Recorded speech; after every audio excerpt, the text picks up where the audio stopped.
Hello, everybody. It's Phil Lee returning with another episode of Civil War Chat. Today is Monday, the 25th of January, 2021. Today, I want to talk about the value of tradition. So, before I get started, let me remind you that if you want to be notified of future episodes, just click in the upper right on the notification bell and you'll be automatically notified. Now, let me pull up my notes so that on tradition so we can get started. So, like I say, today is Monday. Yesterday, I attended a Roman Catholic Mass conducted in the traditional Latin. To my surprise, the church was nearly full.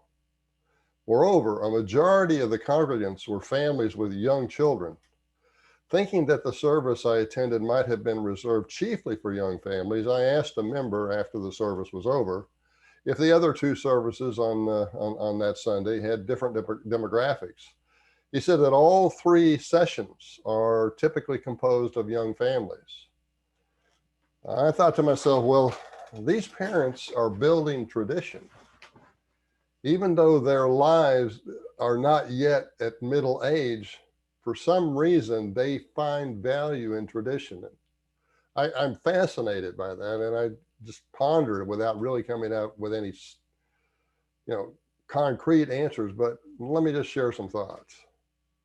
I later learned that the subject church had experienced a 13% decline in attendance compared to pre-COVID levels, whereas the average decline in the entire diocese had been more than 50%. In other words, attendance was holding up very well at this church that had a traditional Latin Mass, considerably better than the average for the other Roman Catholic churches in the diocese. I chose to attend for three reasons. First, I had never been to a Latin Mass, although I remember they were common among my boyhood Catholic friends in the 1950s. Second, I wanted to see what kind of people were remaining loyal to the tradition and perhaps learn why or get some idea about why they remained loyal. And third, I had grown disgusted with the Episcopal Church's increasing disposal of tradition for politically correct reasons and their adoption of cancel culture. The National Cathedral, for example, removed stained glass windows honoring Stonewall Jackson and Robert E. Lee. Similarly, Christ Church in Alexandria, Virginia, removed plaques honoring George Washington and Robert E. Lee, who were once prominent members of that church. The final straw was a Washington diocese bishop's condemnation of President Donald Trump's attempt to shame BLM and Antifa thugs last year for vandalizing St. John's Episcopal Church there at Lafayette Square. All Trump did was merely take a Bible, walk across the street, stand on the steps of the church holding the Bible. And that all of a sudden it was a big scandal. It's absurd. Anyone who argues that the Washington, Lee, and Jackson memorials placed at the National Cathedral or the Alexandria churches was done in order to celebrate slavery is being completely fake. Nobody can with any honesty say those were put in place to celebrate slavery or even to commemorate slavery. Clearly, Washington was being honored as the founder of our country. And lest we forget, at Valley Forge, without Washington, we wouldn't have a country. And Lee and Jackson were being honored as the defenders of their home state against invaders. Virginia did not secede with the first 7 cotton states. She only seceded when Northern armies were set to invade and were instructed to invade the 7 cotton states to force them back into the Union. Virginia had warned the Washington government, meaning Lincoln, and before that, Buchanan, that, we believe that coercing any state back into the Union against their will is unconstitutional. And at that time, that was a common belief. It was certainly never settled, decisively against them. except through the arbiter of arms. By removing those memorials, Episcopal Church leaders commit the unforgivable offense of purposely misrepresenting why our ancestors are honored, or why our ancestors chose to honor those men, and intentionally creating a false impression of our history. At the very least, they are trying to censor our history. They don't want our children to know our traditions, even though without knowledge of our traditions, we are like leaves without a tree, and to be carried in whatever direction the wind might be blowing at the moment. That is a recipe for chaos and anarchy. We saw that last summer. The so-called mostly peaceful protests, which were really nothing more than excuses for looting and arson, or should I call looting undocumented shopping. We saw that this past summer with the BLM protest and all these other excuses for looting and arson. If you were going to remove Washington, Lee, and Jackson plaques because they had an association with slavery, which nobody denies, then why not destroy Notre Dame? Go to the middle of Paris and just level Notre Dame, because after all, the Inquisition was quite horrible.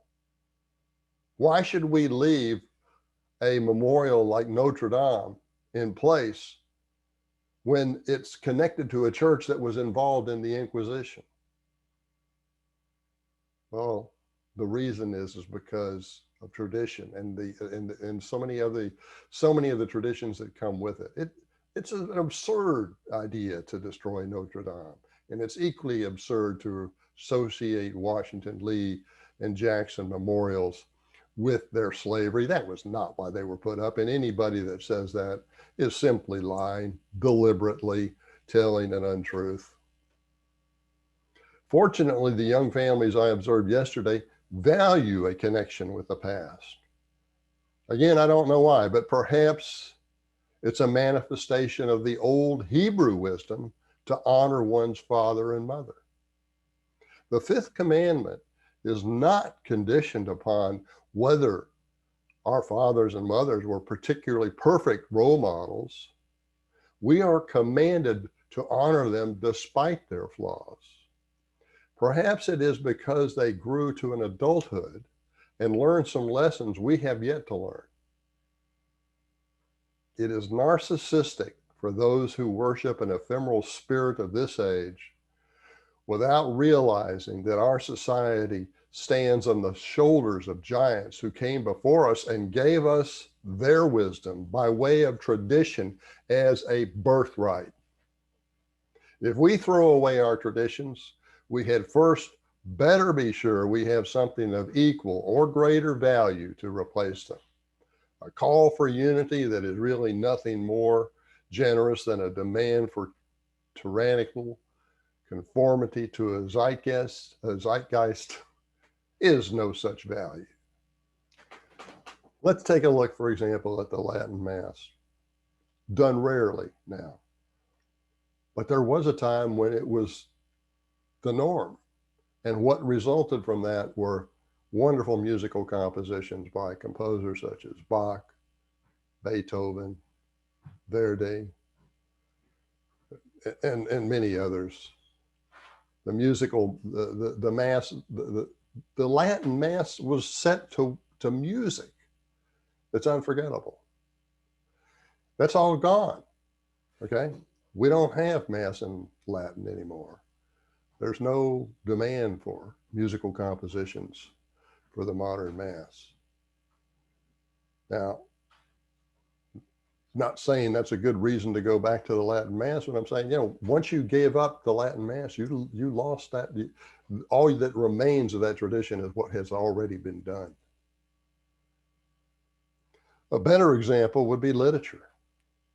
If we abandon the traditions of Shakespeare, Dostoevsky, Tolstoy, Victor Hugo, and countless other well earned reputations by dead white males,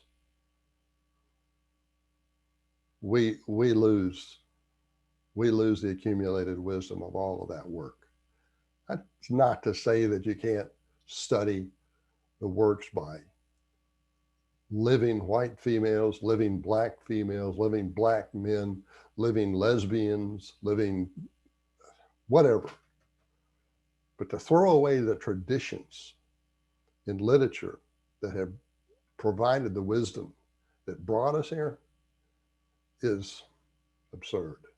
It's as every bit as absurd as going to Paris and razing, utterly destroying to a heap of rubble Notre Dame. Okay, my last point I want to make is that, let me pull up I want to see myself in the picture here. The last point I want to make is that I'm going to put my autographed novels on eBay. So if you want to buy an autographed copy of my novels, rather than me telling you how to contact me here on my video, what I'll do is just go to Amazon, look at my Amazon author page. You'll see all the books I've written. There's 7 or 8 to date.